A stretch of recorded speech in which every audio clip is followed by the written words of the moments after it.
গৌৰৱ গগৈ ডাঙৰীয়াক যে উঠিব নিদিব এইটো মানে এইটো এটা প্ৰমাণ পোৱা গ'ল। মুখ্যমন্ত্ৰী বক্তব্য দেৱৰশইকীয়া ডাঙৰীয়াৰ বক্তব্য একেই আৰু অসমৰ ৰাইজে সন্দেহ বাৰে বাৰে কৰি আহিছিল যে অসমত আৰু মুখ্যমন্ত্ৰীয়ে আজিও দেখিছোঁ কৈছে তেওঁৰ দলৰ ইয়াতো এজেণ্ট আছে, গতিকে এইটোতো স্পষ্ট ওলাই পৰিল। মই যদি মুখ্যমন্ত্ৰীৰ এজেণ্ট বা মোক চিনি নাপায় তেওঁলোকে আগতীয়াকৈ মোৰ বিৰুদ্ধে ব্যৱস্থা কিয় গ্ৰহণ নকৰিল, মোক দলত সোমাৰ আগত কিয় বাধা নিদিলে। আচলতে গৌৰৱ গগৈ ডাঙৰীয়াই যিটো লক্ষ্যৰে আগবাঢ়িব বিচাৰিছিল আচলতে আগবাঢ়িব নিদিয়ে।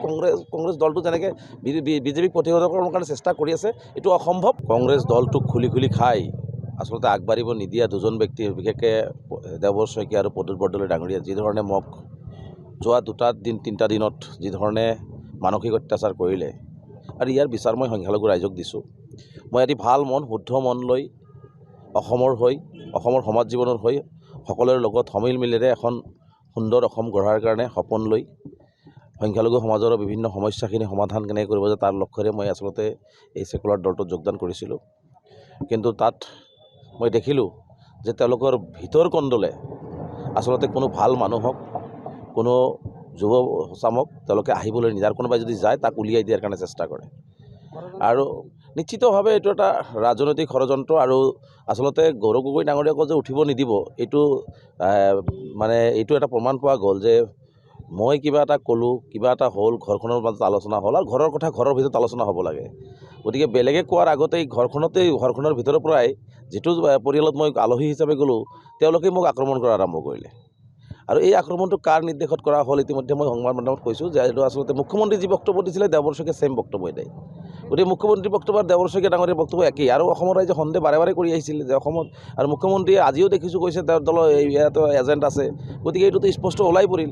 গতিকে তেওঁ বিধানসভাত যিধৰণে বিৰোধী দলৰ ভূমিকা পালন কৰিব লাগে সেইটো নকৰে। সংখ্যালঘুসকল যেতিয়া বিপদত পৰে বা মানুহ যেতিয়া বিপদত পৰে তাতে বিৰোধী দলৰ দলপতি হিচাপে বিধায়কসকলক লৈ যায় তাত প্ৰতিবাদ সাব্যস্ত কৰিব লাগে, নাযায়।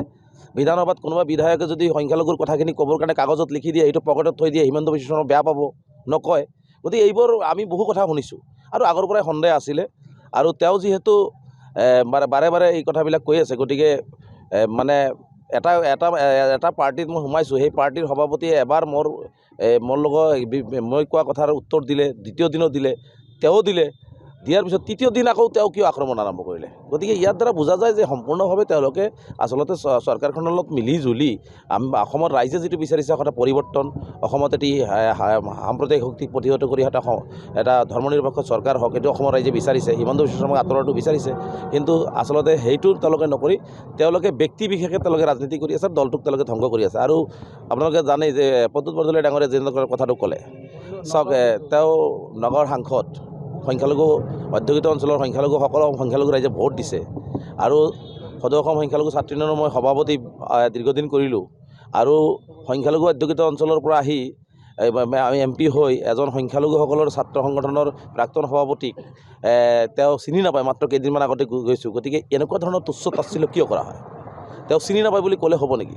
তেওঁ ইমান ডাঙৰ এটা সাংসদ, সংখ্যালঘু অধ্যুষিত অঞ্চলৰ পৰাই তেওঁ প্ৰতিনিধিত্ব কৰিছে আৰু তেওঁ এতিয়া মাৰ্ঘেৰিটাৰ মানুহে তেওঁক চিনি নাপায়, এইটো ডাঙৰ কথা নহয়। মাৰ্ঘেৰিটাৰ মানুহ তেওঁক চিনি নাপায়, যাৰ কাৰণে তেওঁ হায়াৰ হৈ আহিছে, সংখ্যালঘু ৰাইজে তেওঁক আঁকোৱালি লৈছিলে। কিন্তু তেওঁ এতিয়া সংখ্যালঘু জাতীয় সংগঠনৰ প্ৰাক্তন সভাপতিক চিনি নাপায়। গতিকে ইয়াৰ বিচাৰো মই নগাঁওবাসী ৰাইজক দিছোঁ, সংখ্যালঘু ৰাইজক দিছোঁ যে তেওঁ কিমান ধৰণৰ তলৰ খাপত চিন্তা চৰ্চা কৰিছে।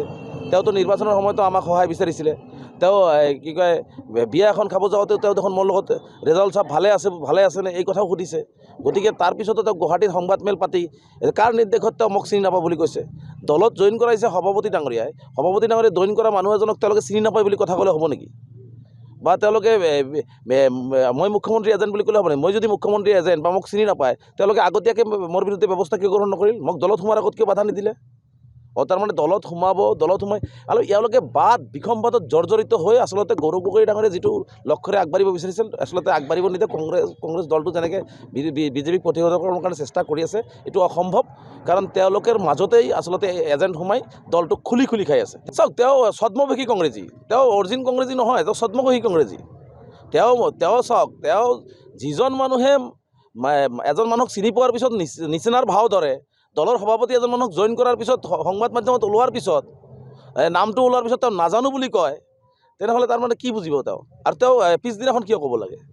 চিনি নোপোৱা মানুহ এজনক তেওঁলোকে জইন কিয় কৰালে? তেওঁ সাংসদ।